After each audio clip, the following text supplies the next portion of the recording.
All right, and so I will mute y'all out real quick, and then after I read your bio, I'll bring y'all back in and get y'all unmuted, and we'll rock and roll. So here we go. All right.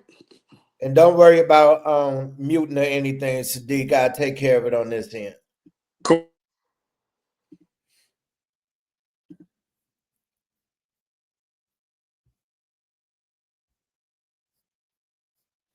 All right, here we go.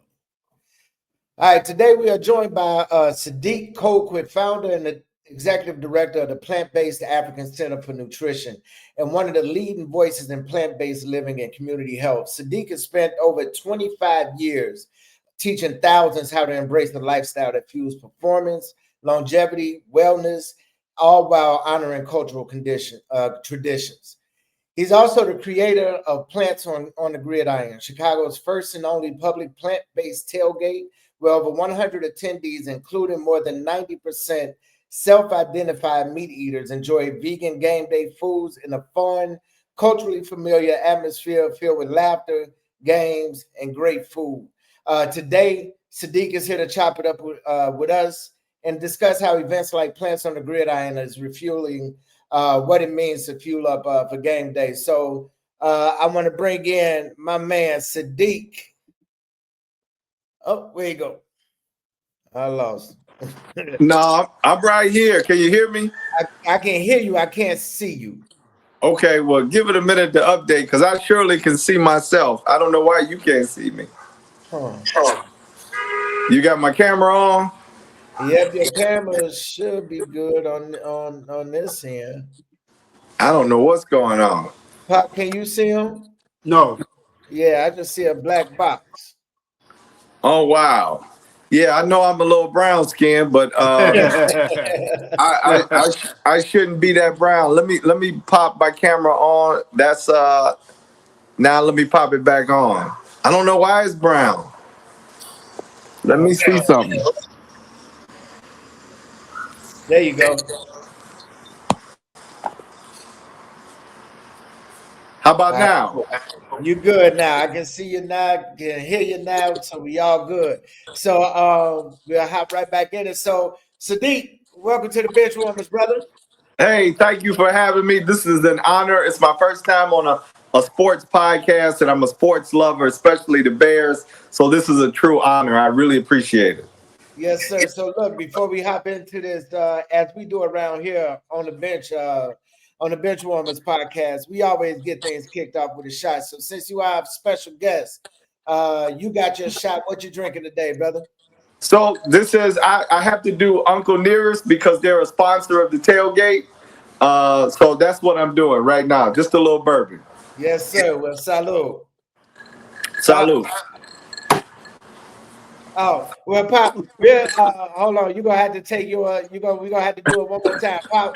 I meant to tell you. Me and you talk about our drink in the beginning, so don't worry about showing what you got. We'll just take our shot with it. Okay. All right. All right. So we got Uncle Nearest, so we know about that. And all right, salute, brother. Salute.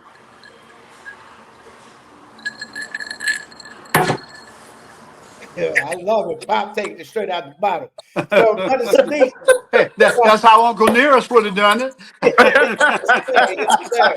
love it. So, hey, so Sadiq, one thing you'll learn about us around here, this ain't a polished show.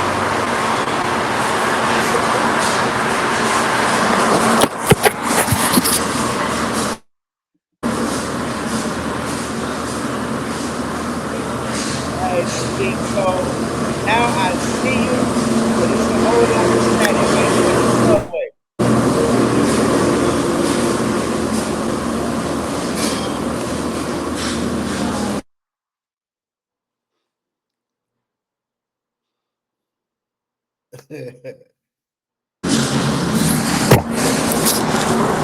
That's all they're doing.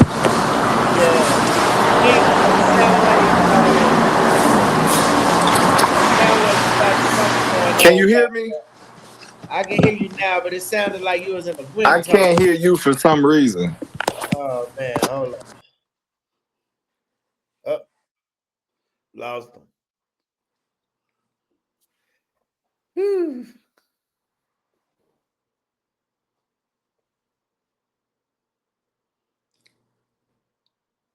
I'm gonna really have to work on my editing chops on this.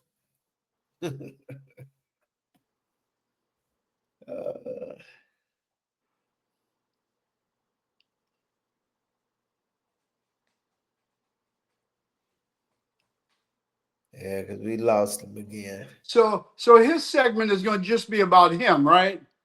Yeah. A suggestion is do him later tonight or tomorrow, and just stick it in. All right, I see him back here again. Let's see. All right.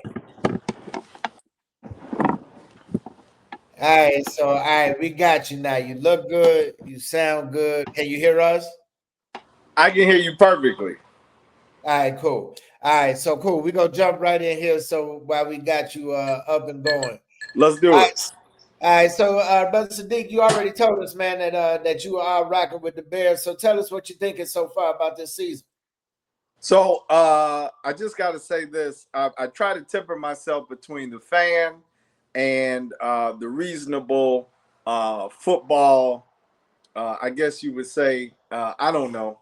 I try to temper myself. So I think the season is going well. I had the Bears at this point when I did when I checked off wins and losses.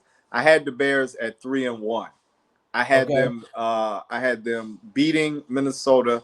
I had them losing to Detroit, and I had them beating the Raiders, and I had them beating Dallas. So far, I'm a game off from, they're 2-2. I had them 3-1. They actually should be 3-1 in my opinion. They should be 3-1. So I think I'm about right on schedule. I have them winning 10 games. So right now it looks like about 9 games, just going through the schedule. And then we're seeing now the way some of the teams are playing, like the Bengals and Joe Burrow's out, right? I think there's more opportunity than there was prior to the start of the season. So I think the Bears are playing well, given a new system, new team members, a new coach, all of the newness combined with the lessons learned from last year. I think they're about right on schedule. So what you think about Caleb and the O-line and all of their growth? You think that's happening in a good fashion, or what you thinking with that? I think it's right along. Again, for me, it's right along expectations. So I mean, these guys, your whole interior of the offensive line is new, and we know that offensive lines have to have a little time to gel, right? These guys have to play together. So you've got 3 new guys on the interior. And now you've got Darnell Wright is he's cool. He's on the right side. You got a little fluctuation at the left, but I think 3 or 4 more games. We'll see what's going to happen with the left this game in Washington. I think they'll be all right. I think they need to improve in opening some holes for the running back, and I think that can be done. I believe that Johnson can scheme that and make it a little more, I guess, run friendly. And I think that the bye at this time was really good for the coach to give him the opportunity to make those assessments and how they do it and how the line can be more productive. So again, tempering my expectations, I think the Bears are where they should be. I think that's an honest and fair assessment. So, look, we brought you here because we wanted to talk to you about your event that you got coming up. Let's go ahead and take a look at this video real quick. Look, welcome to Plants on the Gridiron. It's Chicago's first and only plant-based tailgate. Here comes the, y'all don't really want it like, yeah. Here comes the, no. Here comes the, oh. Here comes the, y'all don't really want it like.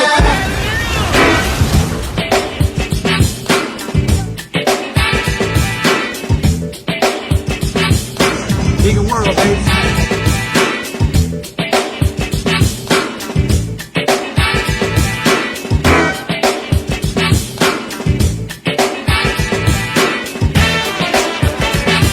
Gotta do tea party. Up in the air, open it up. And here's what we love.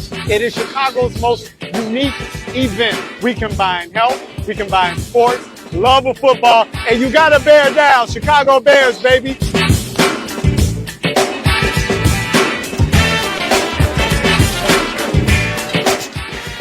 awesome to see the community coming together and just enjoying some really good plant-based food. There's people here that are meat eaters, there's people here that are fully plant-based, and we can come together as a community and just really have an impactful event.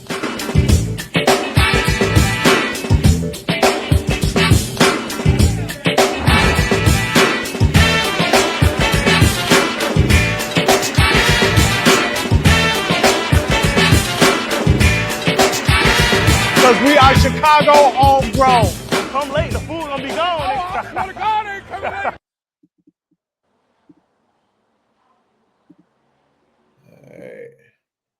All right. Hold on real quick. Let me do this real quick.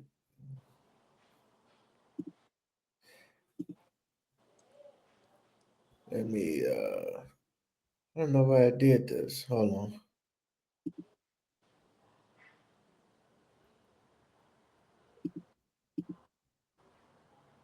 No, I want that to be right there. All right, so Brother Sadeek, man, that was a great promo there, man. So go ahead and talk to us a little bit about your event. Let us know when it's happening and how people can get in touch with you. Yeah, man. So, Chicago is a great sports town. We love the Bears. I know I love the Bears. And so the idea was, and what we've done for years at the Plant-Based African Center for Nutrition is work to just meet people where they are. You say plant-based, you say vegan, you mention vegetables, and people start running in different directions. So what we did was we took sports, we took plant-based foods, we took the community, and we took tailgating, and we just put it all together. And we had a phenomenal turnout. That was our inaugural tailgate. Our next one is when the Saints play the Bears here in Chicago on the 19th. And the idea is just to have some fun, but introduce the fact that we can increase the amount of plants on our plate without sacrificing fun, without fear of missing out, without having a good time. We can really do and make some strides in our health. And we know that in the community, Black men and women suffer from the highest levels of heart attacks, hypertension, strokes, diabetes, and the list goes on and on and on. And we know that research shows that the more plants we have on our plate, the more plant forward we are, the more that we begin to ease the symptoms of those diseases. So we try to keep the message simple. We're trying to keep the community healthy, and we're still trying to have fun and bear down. And that's the whole point of the tailgate. All right, so where's it happening at?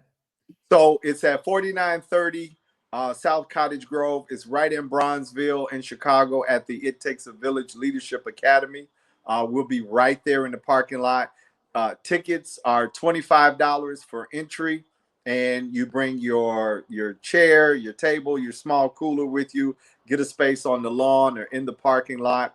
For cars and SUVs, the price is $90, but that comes with 4 tickets. So you actually get just a small discount. So load up, put 4 people in the car, in the van, in the SUV, get a parking spot with us. That means you can set up 4 or 5 chairs, your large cooler, you get a space right next to your car, your tent, a 10 by 10 tent.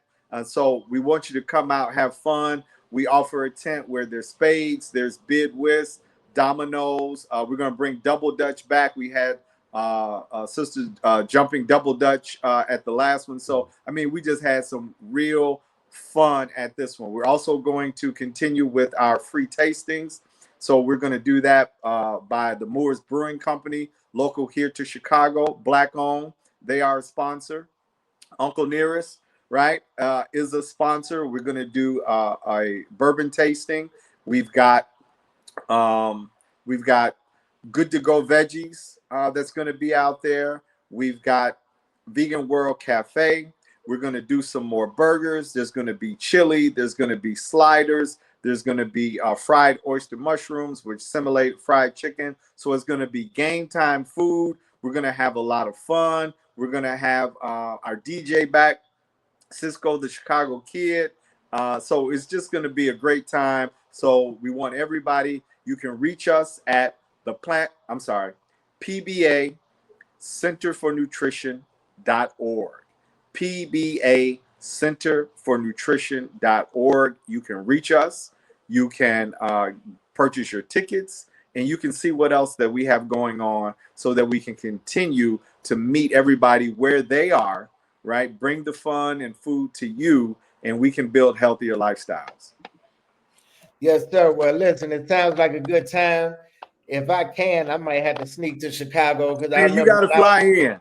Yeah, because I remember when I was on my vegan journey, you helped me and the missus out, and I know that food will be good. It tastes just like anything else you eat. So, Sadeek, we appreciate you, man. Thank you for coming through, man. Man, it's an honor for being here, and I really appreciate what you all do in the space. Just seeing positive examples, enjoying sports, talking about it. And so, again, thank you for having us. Thank you for having me. And I can't wait to watch the episode and continue to be a fan ever since your first podcast. Well, we appreciate you, brother. Everybody, y'all make sure y'all go and follow Sadeek.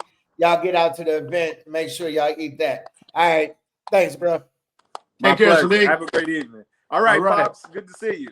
You too. All right, cool, Sadeek. So appreciate you, man. You all good, and I'm gonna let you go ahead and ride out, and I'll let you know when it's up. All right, absolutely. Hey. And let me know if you make it into town. All right, I got you. Definitely will. Okay, will do. All right. All right, brother. All right, Pop. So I saw Marlon hopped in. Marlo, what's cracking? What up? What up? Yes, sir. All right, so cool. So here's what we're gonna do. We'll go ahead and start this now from the beginning, and we're gonna go ahead and roll through and get this thing up and down and get on up out of here. Let me go get my drink. I thought y'all was already in the middle. Sorry. Nah, we good. You good. All right, Pop. Now you can show your bottle before you drink out of it. All right. Being Pops, there's some things you have to do, and drinking out of the bottle is one of them. So every once and again, you got to come out that way. That's right. All right, and so and I'll let Marlon get back, and then I'll just hit our talking points real quick, and then whatever y'all want to say, of course, y'all got that, and then we're gonna get in and out of here. Alrighty.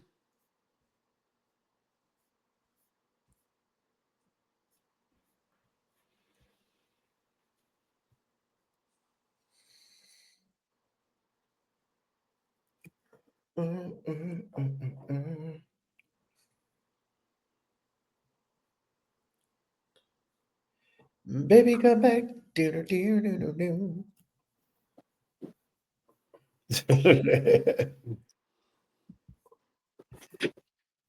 All right, cool. So here's what we're going to talk about. We'll talk about obviously it's a bye week, not much happening, but we'll talk about what we are hoping to see coming out of the bye week. If we are disappointed about some things that did not happen over the bye week, and just talk a little bit about that.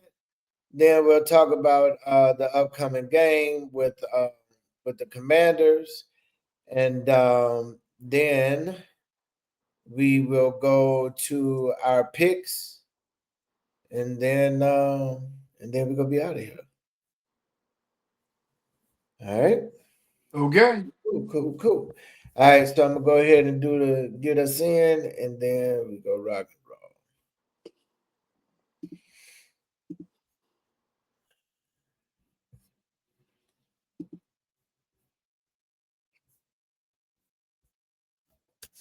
All right, bench warmers, welcome to another episode of the Bench Warmers Podcast. This is episode 10, baby. We hitting double digits.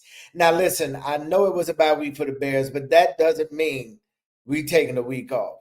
We still got plenty to chop it up about, and we still got some good vibes to bring before we get back to business next week against the Commanders. So during the bye week, that's usually the time where the teams either reset or they relapse. And I just want to talk about what we're expecting to see out of these Bears when we come out of this bye week. how we expect the rest of the season to go. And listen, we just go jump right on in it. I got my guys with me today. I got Marlo. I got Pops with me. What's up, fellas? All good. What's Yes, good sir. with Yes, sir. Hey, so as we do at this time, always at the beginning of this show, we're gonna go ahead and kick this thing off with a shot. So we'll go around the horn and see what we're drinking on. Pops, what you got? I have Elijah Craig, Yes, sir. Marlo, 127 proof. ooh, to put a little hair on your chest. We'll And take it off. Marlo, what you got? Man, I got some February 15th hand dog. Okay. All right, and I got some October 6th tequila. Oh, Yes, sir. It's ready to go. We rocking and rolling. Salud, fellas. Let's get into salud, it. y'all boys. Salud.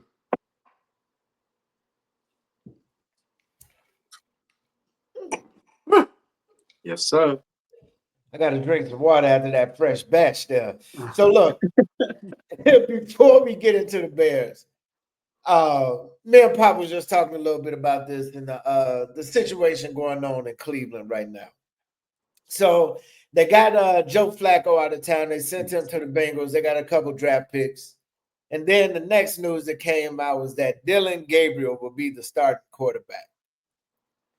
And now y'all know I've been saying this since day one. I'm a Shador fan. That's my man, $100,000. And is Dillon really the better quarterback, or are they still trying to get my man Shador to make him shut up and dribble like they told LeBron? Man, Dillon is the better leader, regardless of what he can do between the white lines. That made itself very clear to me when Dillon first got named the starting quarterback last week, and Shador did the interview where he's pantomiming his answers. It's just like, man, I don't know where he's getting his information from. I don't know where his PR team is. I don't know where his daddy is. But it just seemed like he's not mature enough for what the NFL needs is starting quarterbacks to be. Now, I think he's still going to ultimately end up getting a shot because Dillon Gabriel ain't that good. But and I definitely believe Shador is the better quarterback. But he's got to find a way to get over whatever is going on in his head, and seemingly been going on since the combine. Whatever it is, though, he's got to find his way out of his own way and just let his play shine. But Marlo, you prime time, dog. Come on, man. Man, listen, if I'm a third string quarterback and somebody else gets named a starter, it's I'm here to support Dillon any way I can. Be prepared for when my number is called, and it's the Browns. It ain't about Shador Sanders. It's about the Cleveland Browns. And But I just feel like he ain't coming with that type of energy. But he had his theme music though.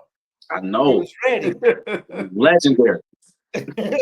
Bob, what you think? I know you got something to say. Well, Shador is a really good athlete.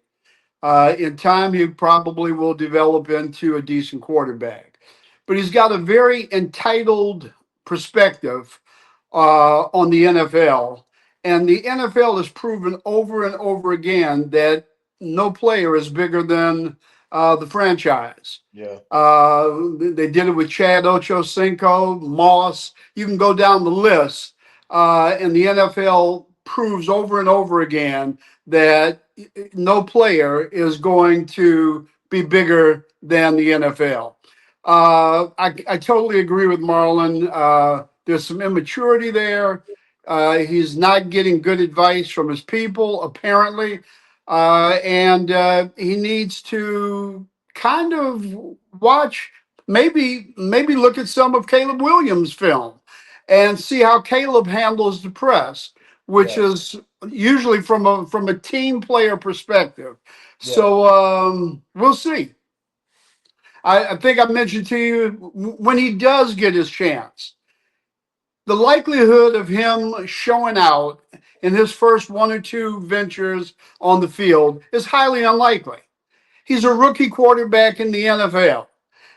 Rookie quarterbacks get eaten up in the NFL. And my guess is he will too. So I think you might be surprised to see that he doesn't do as well immediately as you might think he would. Well, you know me, man. I wear my heart on my sleeve, and I just think that give him a chance. He ain't gonna be Justin Fields. I think he'll be a little bit better than that. And I think just from what I saw in from his training camp videos, he looks like from then. Now I know that's not the game, and I know tempo is different and everything else. But from what I saw, he looked better than Flacco. And so, I just didn't get it. I just didn't get it. So, hey, that's that. We ain't worried about the Browns. So let me ask you a question, though, Marcus, from a psychological perspective. Why are Uh, you so in love with Shador? you know what, man?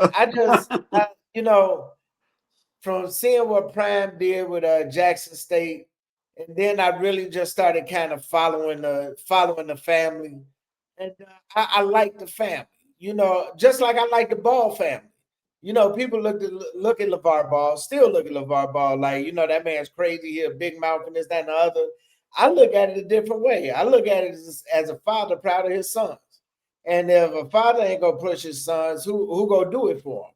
Especially black sons. And so, I like to see that type of thing going on because the other folk they do it all the time. It may not be as flashy, but Archie Manning got all this press, and we seeing Archie Manning ain't the Manning.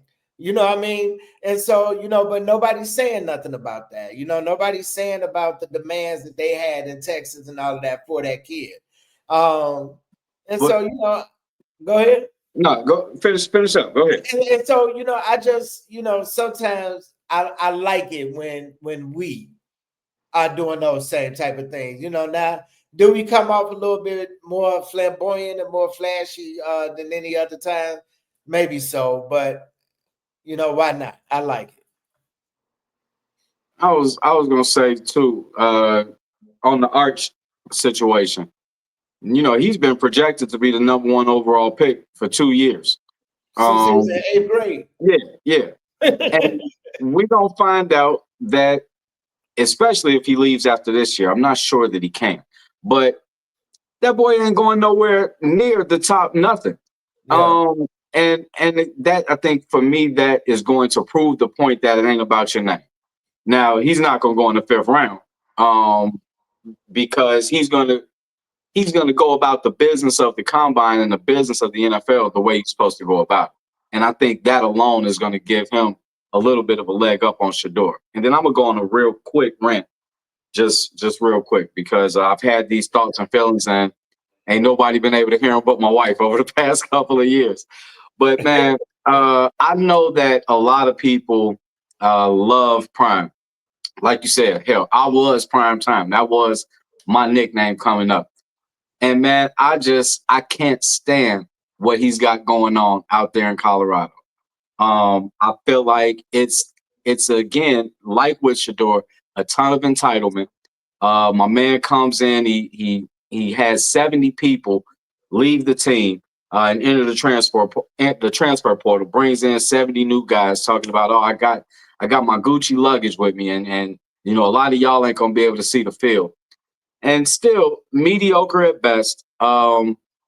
Has a great talent in Travis Hunter for a couple of years, and obviously Travis shines and goes on to Jacksonville, and we saw the plays that he was making this past weekend. So he's that. And Shador is a solid quarterback, NFL caliber, I believe, and I think those two things combined had Prime with the success that he had those first couple of years in Colorado. And now you see he's building no culture out there in Colorado. He's building no system.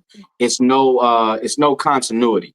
It's just we're gonna bring in everybody from the transfer portal, and because I'm Prime and because we're getting all these 5-star guys, we're gonna win. And you're seeing that that's just not how it works, man. It takes a team to gel, and it takes time. It takes years of teams being together or players being together. And I think Prime is taking shortcuts. And the last thing I'll say about the Jackson State thing, went to Jackson State. You know, says he's doing this for the HBCUs and doing it for the culture.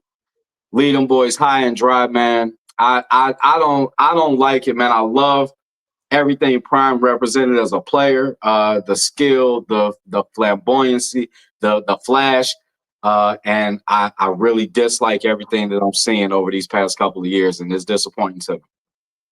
But that's my rant. I just had to say that out loud for somebody else to hear. You feel better now? I do. I had to get that off my chest, All man. I right. had to. Now, Well, one thing Shador should do is talk to motivating Manning. Oh, yeah. And when he'll tell him, he says, I want to be an NFL pro quarterback. And he'll say, well, that's a niche position, but I believe in I you. believe in you. yeah, I love that commercial. You know what? The Mannings, both Eli and Peyton, those dudes are hilarious, man. I love watching them. And who would have thought that? Yeah. Right. But one quick thing I'll say, and to respond to what you said about Deion, he did do plenty for Jackson State. Jackson State wasn't who they were before he came through there. And he came through there, he got them into a position where they were on the map. People was talking about Jackson State. Now, the only thing constant in life and all of that is change, right? And so eventually you got to grow. I mean, I wasn't mad at him when he left because 2 years. What you really building in 2 years? Like you're getting a spark. You're getting a spark. But what you building? What can last after only 2 years? That's my question.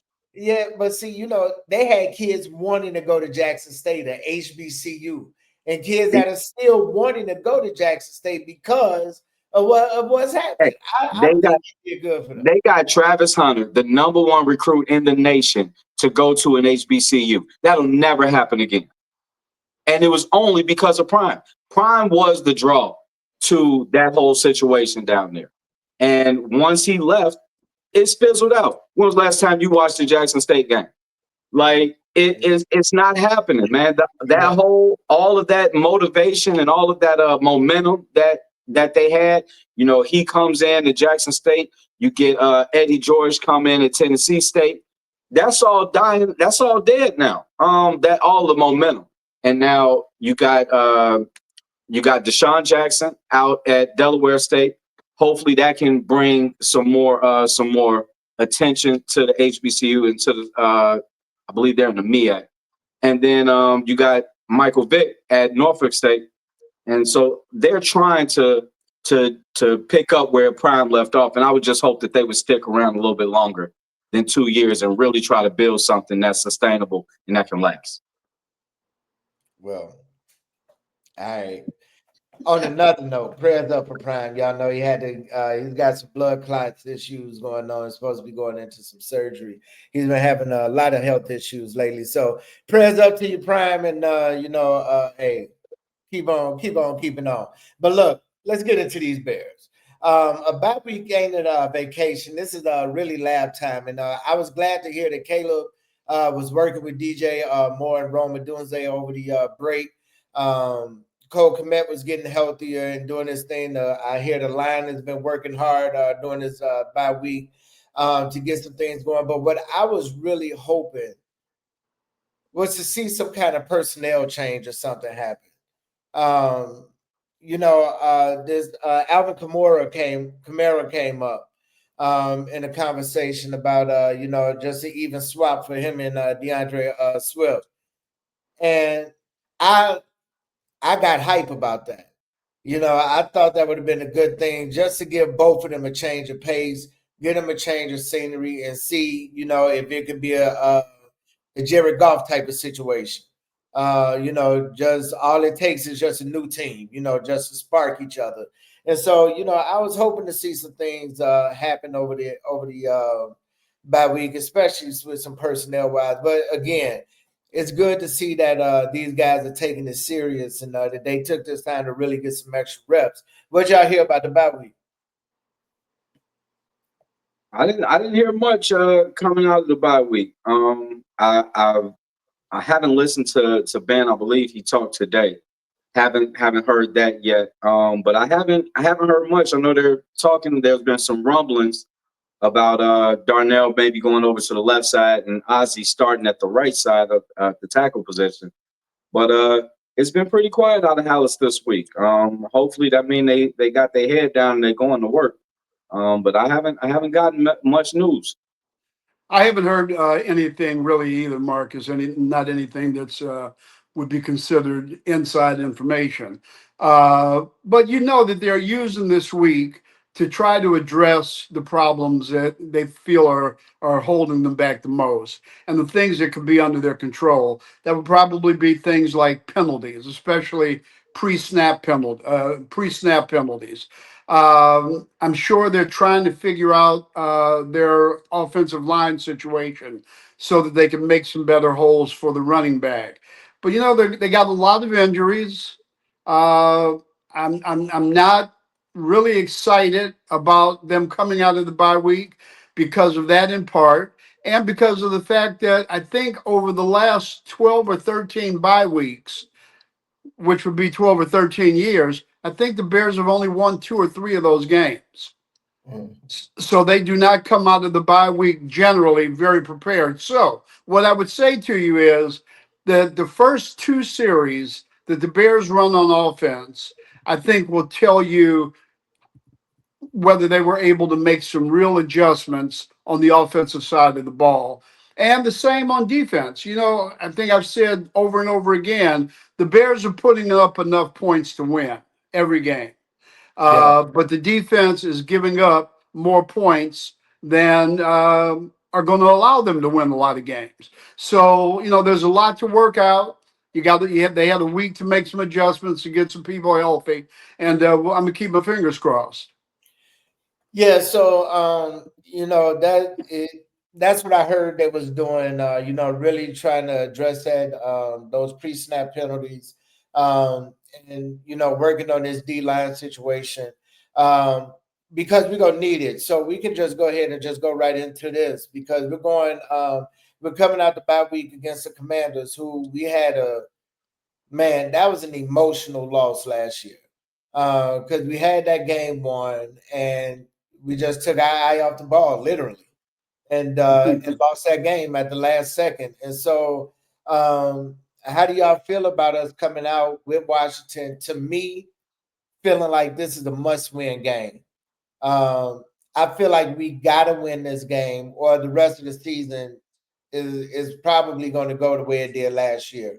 I think this is the morality game. I think it's a bounce back game. I think it's a revenge game, and I think they got to get it. So, how y'all feeling about coming out against the Commanders?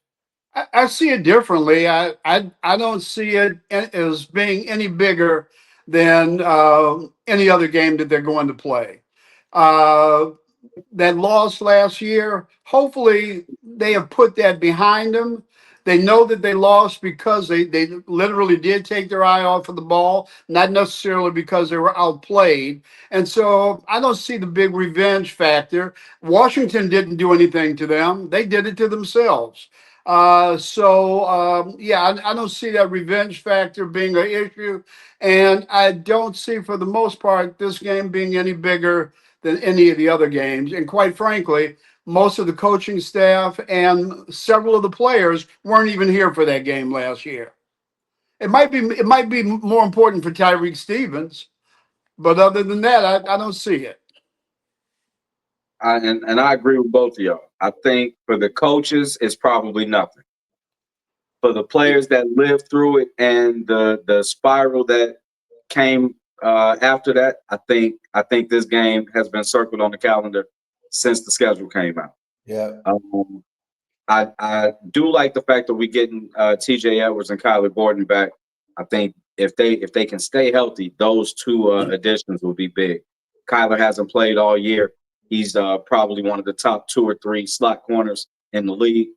TJ, a tackling machine, has led our team in tackles every year that he's been in Chicago. Hopefully, if he's healthy and can stay on the field, he only had a few snaps in week 2. If he's healthy, we got Tremaine, who's playing. Tremaine's actually playing great football right now. at the linebacker position.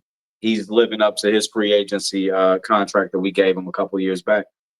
I really think that we can take a step forward on defense. The D line has to definitely show up, but I feel like it is a must win because of what I said. I think those players still feel that loss in their heart, even if they won't talk about it. But I don't know that we're gonna be able to get the job done, man. This Washington team is shown to be a good team, a playoff team. Even starting out this year, they've been looking good to start. So I think that they are going to be better than definitely what we thought last year. And I know a lot of people may have thought that they'd take us a little bit of a year two slide, but they're looking like they're still right there. So I don't know. I don't know if we're gonna be ready and up for the challenge, but I do think it is a must win for the Bears. So offensively, how do we beat the Commanders? Me personally, I think we got to get some quick throws going. Try to get Caleb in a rhythm early. Caleb is actually one of the top quarterbacks in the league right now in damn near every stat. So get him going early, get him comfortable. I really need to know why Roschon's not coming out of that backfield a little bit more. If we can get both him and Swift, getting a 1-2 punch coming out of that backfield, I think we're gonna be good. Hopefully, Cole is healthy enough to be a good option going across the middle and opening up some holes for the running backs. And Caleb just got to make some sound decisions. What I've been noticing is when Caleb's in the pocket and he's able to kind of just look around, Caleb is better than anybody. But the second Caleb feels something, he starts doing all of this shifty stuff. And, if he can just stay poised and if he can just stay calm, I think he'll go a long way in winning this game. We've been putting up points, so I don't think points would be an issue. But we got to make sure offensive penalties are at a minimum, and we got to make sure people are doing their assignments. How y'all feel about that? What y'all thinking? Well, I think a big thing that the Bears were hopefully doing this week is looking at film, both of the Bears themselves and of Washington. We've got to identify 3 or 4 weaknesses in the Washington game, and Ben Johnson has to come up with schemes that are going to exploit those weaknesses and take advantage of them. We need to be picking on their rookie players because they are rookies, and people pick on our rookie players. Yeah. We don't seem to target rookies the way the better teams in the NFL do. So that's one thing that I think that we need to definitely do. Play calling has got to be better. We've had some big plays in our 4 games, but we've also had a very high percentage of plays that are run off of the tackles that probably are averaging 2 yards a run. And so we've got to kind of get that. Hopefully they've got that figured out and have looked to see what they can do against the Commanders that will give the Bears the one up on them. Yeah, I think we're gonna have to find a way to establish the run. Washington's defense is pretty stout, and if you're a one-dimensional team, like most teams in the NFL, if you become one-dimensional, they're gonna take you down. So I think we're gonna have to establish the run, get some play action. Marcus, like you said, some quick screen passes, and when we do run screens, we need our wide receivers and our linemen to get out and block. We run more screens than almost anybody in the league, and they almost never seem to be successful. And I just don't understand. Blocking is effort, and it seems like we don't get it from our wide receivers or our linemen on screens. But yeah, I think we have to establish the run. However, that's going to happen. I think it's going to be a heavy. I think you should get a heavy dose of Cal Monunga. I would like to see him get at least 10 carries. He's averaging, I want to say, close to 4 yards a carry. And we need that. So I want to see a lot of Kalmanunga. Obviously, DeAndre Swift is going to get the start, and we need some explosive plays out of him. Maybe catching some balls up coming out of the backfield, things like that. Also, screens to Swift, because once he gets the ball in open space, he's dangerous, man, and he can make a house call whenever. So I think those would be the keys to the offense: establishing the run, setting up play action, and actually getting some success on them screenplays that we're calling and running. And taking the points when they're available. You know, this going for it on 4th and 3 from the 30-yard line, that's going to work a small percentage of the times. I hope Ben Johnson will start taking the points instead of, rolling the dice. Do you think that's any kind of trust issue with Panero? No, I think it's that's where he grew up. He grew up in Detroit, that's what they do. They go for it on 4th down probably more than anybody in the NFL, and they're fairly successful at it. But they've got different personnel. And so Ben, I think, has got to understand that, yeah, I saw this and I know it worked in Detroit, but they do have a different personnel, different schemes. It's not going to work as much here. And so rather than walk off the field and leave points and start getting the players psychologically defeated, take them points and get off the field. Yeah. Yeah, I haven't been liking those calls, but I've been seeing that happen a lot more around the league, though, where these guys are doing Mhm. fourth down. It's like Madden back in the day. I mean, back in the day, I never kicked on Madden. I mean, I'm going for it. So that's what it's turning into this new NFL. So we'll see, and hopefully. We can get back to the old school. We got field goal kickers and punters and different things like that for a reason. Let's get everybody in use and make that happen. Defensively, what do we have to do to beat them? Because you let Daniel start moving around, he's gonna cause you some headache. If we can't get the tackle on the first hit, they're going to cause us some headache. And if we can't get them off the field on 3rd down, after 3rd down, they're going to cause us some headache. And so I need this defensive line to step up. Our secondary has been doing a great job over these last few weeks. Obviously, there's been some holes or we wouldn't have lost some games, but they've been doing what they're supposed to do. And my big thing, I want to see some penetration with that line. I would love to see us bring the house a couple more times. Quarterbacks against the Bears just seem to be comfortable because we bring in 3 or 4 guys all the time.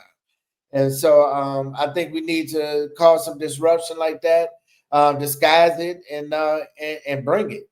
And so defensively, what they got to do? Well, I agree with you, Marcus. Penetration is going to be important. And to date, we have not done a great job of consistently being able to penetrate the other team's offensive line. So we got to come up with something on that. If they're double teaming Sweat, the defensive coordinator has to come up with some schemes that take advantage of the fact that there's an open player somewhere on the Bears line or in their defensive backfield they should be able to get through. So that's going to be important. I'm not really worried about the Bears offensively. My worries come to the defense. I think our linebacker core with us getting Edwards back is decent. I think that we'll do fine if the defensive line does its job. In the defensive backfield, like the corners and the safeties, it's been kind of feast or famine. We've either made great plays, like when Tyreek took the ball out of dude's hand in Dallas, or we've gotten burned. And so I just want to see this consistency grow week after week after week, so that they'll build up a culture of winning. Yeah, we got to find a way to get some pressure on Jayden Daniels. He has proven over a year and a few games that if he has time, he can and will pick a defense apart. They've simplified their offense to where it's primarily just a one read offense, where he's eliminating almost half of the field in his reads, and it's got him being very effective. It's taken a lot of the decision making off of his plate. It's putting his focus in one area of the field, and he's been very successful doing that so far. So we have to find a way to get pressure on Jayden Daniels. The run defense has got to be better than it's been. While we haven't been getting a lot of pressure on offense, on quarterbacks, and the passing numbers have looked good. Our run defense has been even worse. So we got to find a way to get some defensive line penetration. Hopefully, Shamar Stewart can get some activity with it being his second game on the active roster, coming off of that injury. Grady Jarrett, I believe, is going to be back after the bye. We need some penetration from those two guys, Big Bill. They got to step up, man. And they have to clog holes in that running game. And those I think are going to be the keys. Obviously, those are the keys to every game. But with as bad as our defense has looked, it's going to be paramount that we get pressure on Jayden Daniels, get him off of his spots, get his internal clock sped up, and we have to penetrate and clog some holes in the run game. And again, I think it's going to be a big plus getting T.J. Edwards back, who's a tackling machine, and Kyler Gordon, like I said, who I believe is one of the top slot corners in the league, both in coverage and coming down and pressing the line. So I think we got a good shot. I did not take us to win this week, but I do hope that I'm wrong and we can put it all together and get a complete game together. Yeah, so man, they need to hire us, man, and let us come on down to Hallis Hall and talk to these boys. 'Cause I think we got it all together here. And special teams wise, we just gotta, like Pop said, if we need to take those 3 points, let's take those 3 points. If it comes down to a point where we need to flip the field, we need Torrey to go ahead and get us some good punts down the field.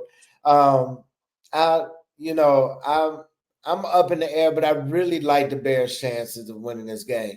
So that takes us right on into this then. Let's go ahead and talk about our picks for the week. This week, we are looking at – where'd this go? Hold on. There we go. All right, so this week, we're looking at the Jaguars and the Seahawks, the Chiefs and the Lions, the Bucks and the 49ers, and of course the Bears and the Washington Commanders. So let's go ahead and get into this. Pop, who you got? Run the games by me. Jacksonville Seahawks. I'm going with the Seahawks. Kansas City Lions. Ooh, that's a tough game. Marlon picked some tough games for us this week. He did. But I'm going with Kansas City. Tampa Bay San Fran. Another tough one, but I'm taking Tampa Bay. I really like Tampa Bay. I like the way they play. I like their grittiness, the guts that they play with. And Baker Mayfield is just a guy that you want to see do well. Yeah. Kind of like with me and Shador. See, that's what I'm saying. That's what I'm saying. So, all right. So, and then of course we got the Bears and Commanders. So I'm going to take the Commanders in this game. Like Marlon, I hope I'm wrong. Wouldn't mind losing 2 points, but I think that the Bears are going into enemy territory. They're going in to play a team that is very mobile and very good in a lot of places. And because we're still in our growing season, I'm going to be surprised if we find a way to pull this one out. But man, do I hope I'm wrong. All right, I got you. All right, and then so Jason couldn't be with us today, but I do have his picks here. He's going to go with the Seahawks. He's going to take the Lions. He's taking the Bucks, and he's taking the Bears. Me, I'm going to take the Seahawks. I can't believe I'm saying this, but I am going to pick a conference foe to take the Lions over the Chiefs. I just really think that this is I think the Chiefs' reign is over. I think the dynasty is done. I think after this year, they're going to really start to look at a rebuild. Of course, they'll keep Mahomes.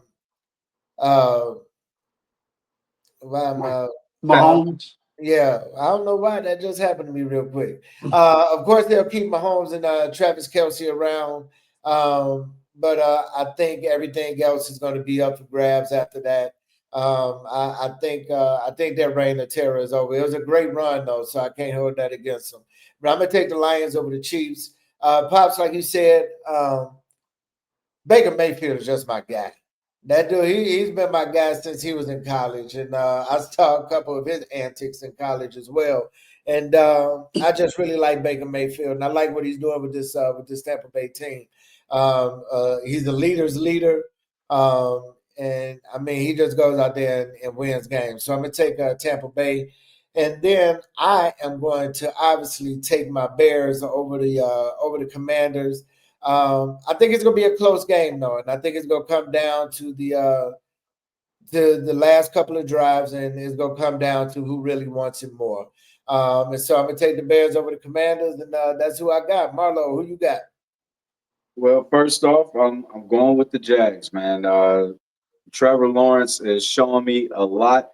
Liam Cohen, he had a terrible introductory press conference with his weak Duval call, but he's shown to be a solid head coach thus far. So I like what Jacksonville got going on, and I think they'll pull it out over the Seahawks. The next game we got was the Lions and Chiefs. I want to say the Chiefs are uninspiring right now, man. It's been 5 weeks. They've done nothing that has shown me that they are the team that they have been over the past 5 years. And while I was down on the Lions and starting the season and in the preseason, I felt like they would have a drop off in their productivity. That's proven to be unfounded thus far.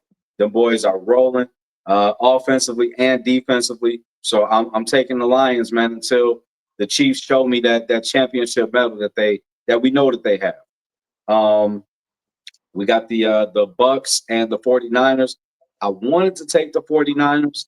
I really need to start making up some points in this race here. I'm getting smoked, especially after a tough 0-4 week last week. But man, West Coast teams coming out to the East Coast with 1:00 starts that never goes well. Baker Mayfield playing inspired football. Emeka Ibuka, Ohio State wide receivers, period, just showing up and showing out. And then my boy Bucky, again, Southside's finest, shout out to Hillcrest. He's out for a couple of weeks with some injuries, so I think they're going to really feel that. But I really like what the Bucks got going on, and I'm taking them over the 49ers. And then the last game, man, I want my Bears to win. I think we can win. I hope we do win, man. But I feel like Washington is a step ahead in their development and their journey right now. And I feel like we're one step behind them as a football team. And I think that they're going to come into town and do some damage on Monday night. And hopefully it's competitive. And I would really love it if we pull it up. But I'm going with the Commanders. And I think a little bit of that might be to try to get 2 points, too. I really think I got it as a toss-up. But I need some points, man. I gotta start making up some ground, man. Or I'm gonna have to get points, man. I'm about to get relegated out the league.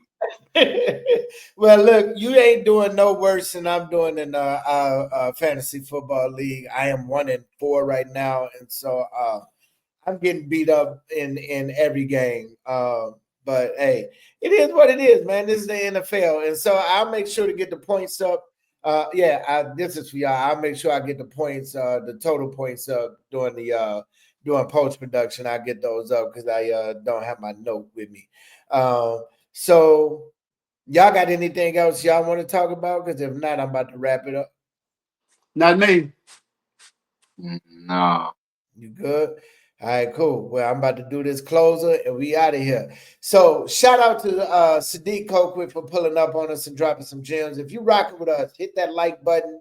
Make sure you subscribe. Make sure you share and jump into the Facebook group so you can talk with us. And because we always go keep it spicy in there. So listen, the bye week is over.